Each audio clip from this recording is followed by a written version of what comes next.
Hello students, आज की कक्षा में आपका स्वागत है। आज हम सवेये पाठ के जो रसखान कवि द्वारा रचित है इसके पद्यांश 5 और पद्यांश 6 का अध्ययन करेंगे। पद्यांश 5 का संकेत है, कान भय बांसुरी से लेकर ब्रज में बस बांसुरी रही। कान भय बांसुरी से लेकर ब्रज में बस बांसुरी रही थी। तो आइए इस पद्यांश का वाचन करते हैं। कान भय बस बांसुरी के, अब कौन सखी हमको चाहिए। निष्दोष रहे संग साथ लगी, यह सोतिन तापन क्यों कसइये। जिन मोहे लिए मनमोहन को, रस खानी सदा हमको दइये। मिली आओ सबई सखी भाग चली, अब तो ब्रज में बांसुरी रही। तो प्रस्तुत पद्यांश का पुनः एक बार वाचन करते हैं। कान भय बस बांसुरी के, अब कौन सखी हमको चाहिए। निष्दोष रहे संग साथ लगी, यह सोतिन तापन क्यों सहिए। जिन मोह लिए मनमोहन को, रस खानी सदा हमको सहिए। मिली आओ सबई सखी भागी चली, अब तो ब्रज में बांसुरी रही। तो प्रस्तुत पद्यांश में कुछ कठिन शब्द आए हैं। चाहिए माने चाहेगा, निष्दोष माने रात दिन, मोह लियो मोहित कर लिया, तापन माने संतापों को, सहिए माने सहन करेगी, दइये माने जला। तो आइए इसका भावार्थ जानते हैं।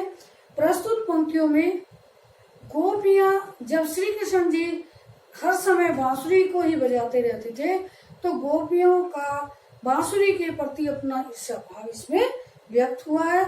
वे उसे अपनी सोतन के समान मानती है।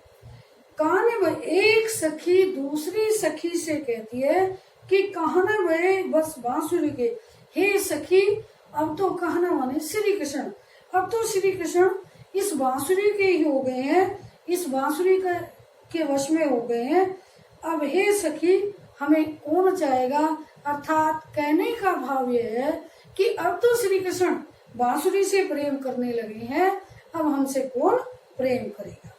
निष्दोष रहे संग साथ लगी, यह बांसुरी रात दिन उनके साथ लगी रहती है, वे रात दिन इसे अपने साथ रखते हैं। तो यह सोतन तापन क्यों सही, यह हमें सोत की तरह कष्ट दे रही है। इसके कारण श्री कृष्ण जी हमारे प्रेम की परवाह नहीं करते।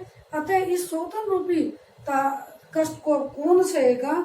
जिन मोहे लियो मनमोहन को, जिस बांसुरी ने अपने प्रेम से श्री कृष्ण को अपने वश में कर लिया है, श्री कृष्ण को मोह लिया है। रसखान सदा हमको दइयो। रसखान कवि जी कहते हैं कि गोपिकाएं कहती है कि यह हमेशा कष्ट ही देती रहेगी। मिली आओ सबई सखी, हे सखी अब तो सब मिल करके इस ब्रज को छोड़ करके कहीं और चले जाएं, क्योंकि अब तो ब्रज में केवल यह बांसुरी ही रहेगी। कहने का भाव यह है कि श्री कृष्ण तो हमेशा इस बांसुरी पर ही उनका ध्यान लगा रहता है, हमारे में प्रेम की कोई परवाह नहीं करते। अतः अब तो यह केवल बांसुरी रहेगी, हमें यहाँ से कहीं और चला जाना चाहिए, अन्यथा यह हमें हमेशा कष्ट देती रहेगी। तो प्रस्तुत पंक्तियों में बांसुरी के प्रति गोपिकाओं का स्वाभाविक ईर्ष्या का भाव व्यक्त हुआ है। इसमें अनुप्रास अलंकार है, श्रृंगार योग श्रृंगार रस है, और यहाँ पर जो है भाष्य रस है, गुण माधुर्य है। आइए अब पद्यांश 6 का अध्ययन करते हैं। पद्यांश 6 का संकेत है, मोर पखा से लेकर अधरान धरोगी। क्या संकेत है इसका। मोर पखा से लेकर अधरान धरोगी। तो प्रस्तुत पंक्तियों में गोपियां एक गोपी दूसरी, एक सखी दूसरी से कहती है। आइए पहले इसका वाचन करते हैं। मोर पखा सिर ऊपर राखियो, गुंज की माल गरे पयोगी। ओढ़ी पितंबर ले लकुटी, बन गोदन गवारन सग फिरोगी। भाव तो वही मेरो रस खाने, सो तेरे कहे सब शाम करोगी। या मुरली मुरली धर की, अधरा धरी अधरान धरोगी। पुनः फिर इसका एक बार वाचन सुनते हैं। मोर पखा सिर ऊपर राखियो, गुंज की माला गरे पहिरोगी। ओढ़ी पितंबर ले लकुटी, बन गोदन ग्वारन सब संग फिरोगी, भाव तो वही मेरे रस खाने, सो तेरे कहे सब स्वांग करोगी, या मुरली मुरलीधर की, अधरान धरी अधरान धरोगी।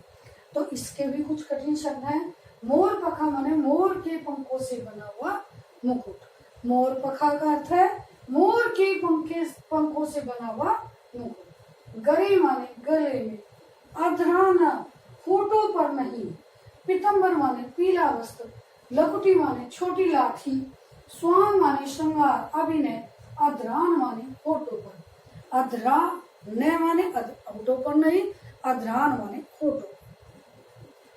प्रस्तुत पंक्तियों में एक सखी दूसरी सखी से कहती है कि हे सखी, तुम्हारे कहने से मैं अपने सिर पर मोर के पंखों से बना हुआ मुकुट धारण करूंगी, गले में श्री कृष्ण की तरह गुंजों की माला धारण करूंगी और पीला वस्त्र पहन करके हाथ में लाठी लेकर के गायों के पीछे ग्वालों के साथ साथ वन में घूमूंगी। भाव तो वही मेरा रस खाने, श्री कृष्ण के सभी कार्य करने मुझे बहुत अच्छे लगते हैं। सो तेरे कहे सब स्वांग करोगी, तेरे कहने से मैं वे सभी अभिनय करूंगी, वे सारे श्रृंगार मैं श्री कृष्ण के द्वारा किए गए सभी श्रृंगार में करूंगी। लेकिन या मुरलीधर की, लेकिन मुरलीधर माने इस श्री कृष्ण की यह बांसुरी कभी अपने होठों पर नहीं लगाऊंगी। यहाँ पर गोपियां जो है श्री कृष्ण की बांसुरी को अपनी सोच के रूप में मानती है, क्योंकि इसके कारण वे उनसे बातें नहीं करते, दूर होते जा रहे हैं, इसलिए वे यहाँ पर श्री कृष्ण की बांसुरी को अपने होठों से नहीं लगाना चाहते। तो यहाँ पर भी जो है श्रृंगार रस है और इसमें भाषा ब्रज है, गुण माधुर्य है और इसमें अनुप्रास और यमक है।